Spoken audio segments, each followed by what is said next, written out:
There is rich. There is obscenely wealthy. And then there is a level of wealth so massive, it becomes a threat to the stability of the global economy. Imagine controlling 90% of the entire world's oil supply. Imagine holding a fortune so vast that the United States government legally forced your company to be smashed to pieces because you were more powerful than the Treasury.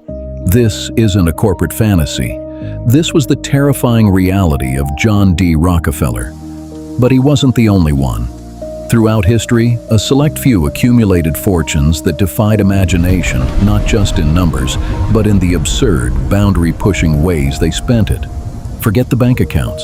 Look at what they actually built. To understand the scale of John D. Rockefeller's wealth, you have to look past the modern concept of a billionaire. Jeff Bezos and Elon Musk own massive corporations, but they do not own entire industries. Rockefeller did. Through his company, Standard Oil, Rockefeller weaponized ruthless efficiency. He didn't just buy out competitors, he starved them out.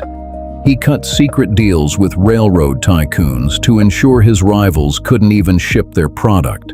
If a local refinery refused to sell to him, he would flood their market with oil, selling it at a massive loss until the competitor went completely bankrupt. Then, he bought their ruined assets for pennies.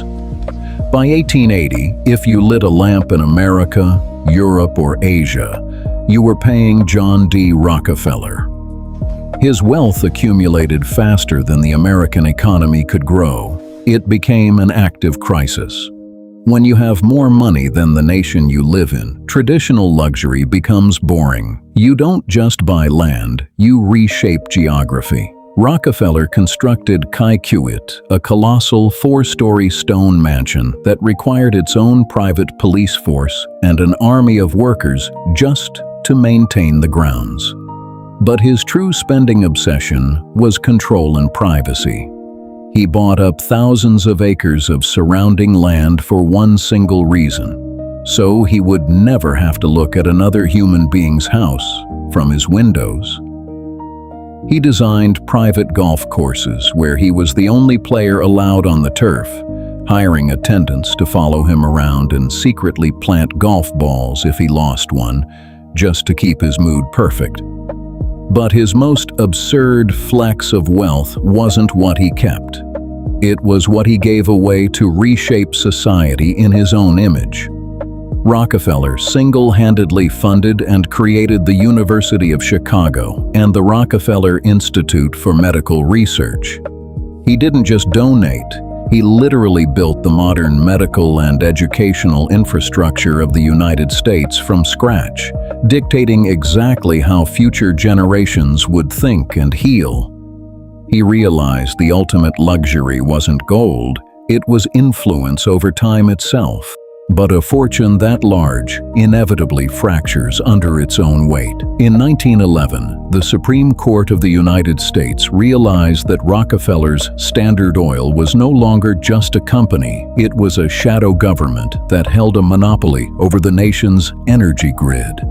Using the Sherman Antitrust Act, the government forced the mandatory breakup of Standard Oil into 34 separate independent companies. They thought they had broken his power. They were dead wrong. When the monopoly was split, Rockefeller still owned the shares in every single one of the new spin-off companies.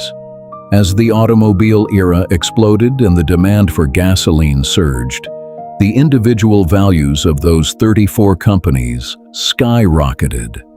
By forcing him to break up his empire, the government accidentally made John D. Rockefeller the richest man to ever walk the modern world. Rockefeller conquered the modern world with oil, but centuries before him, ancient rulers used a far more brutal method to acquire wealth that makes modern billionaires look like beggars.